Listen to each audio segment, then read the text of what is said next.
நமது வாழ்க்கையில் நடக்கக்கூடிய முக்கியமான விசேஷங்களுக்கு நல்ல நாள் பார்ப்பாங்க. அதிலும் குறிப்பாக திருமணம், காதுகுத்து, வளைகாப்பு, புதுமனை புகு விழா மற்றும் புதிய தொழில் தொடங்குதல் இந்த மாதிரியான விஷயங்களுக்கு நல்ல நாள் பார்த்து அதை ஆரம்பிப்பாங்க. அதிலும் குறிப்பாக சுப முகூர்த்த நாள் அன்னைக்கு தான் இதெல்லாம் பெரும்பாலும் வைப்பாங்க.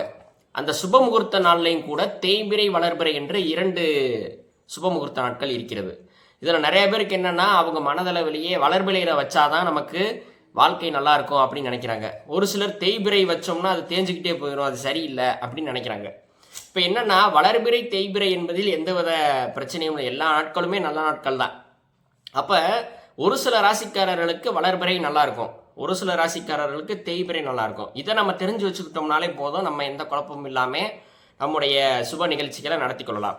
இப்போ வளர்பிறை யாருக்கு சரியாக வரும் பார்த்தீங்கன்னா, மேசம், மிதுனம், கடகம், சிம்மம், கன்னி, விருச்சகம் மற்றும் மீனம் ஆகிய 7 ராசிக்காரர்களுக்கு வளர்பிறை முகூர்த்தங்கள் நல்லது செய்யும்.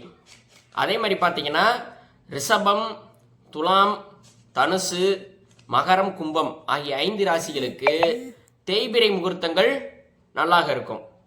அப்போ இந்த மாதிரி நீங்கள் தெரிஞ்சுக்கிட்டீங்கன்னு சொன்னால், இந்த வளர்பிறை தேய்பிறை என்கின்ற குழப்பத்திலிருந்து நீங்கள் விடுபட்டு கொள்ளலாம். இந்த சொன்ன விஷயங்கள் என்பது லக்கணங்களுக்கு பொருந்தும். ராசி மற்றும் லக்கணங்கள் இரண்டுக்குமே இந்த அமைப்பு என்பது பொருந்தக்கூடியது. அதனால் நீங்கள் இதை தெரிந்து கொண்டு உங்களுடைய விசேஷங்களை தேர்ந்தெடுத்து கொண்டு நன்மை பெற்றுக்கொள்ளுமாறு அன்புடன் கேட்டுக்கொள்கிறேன்.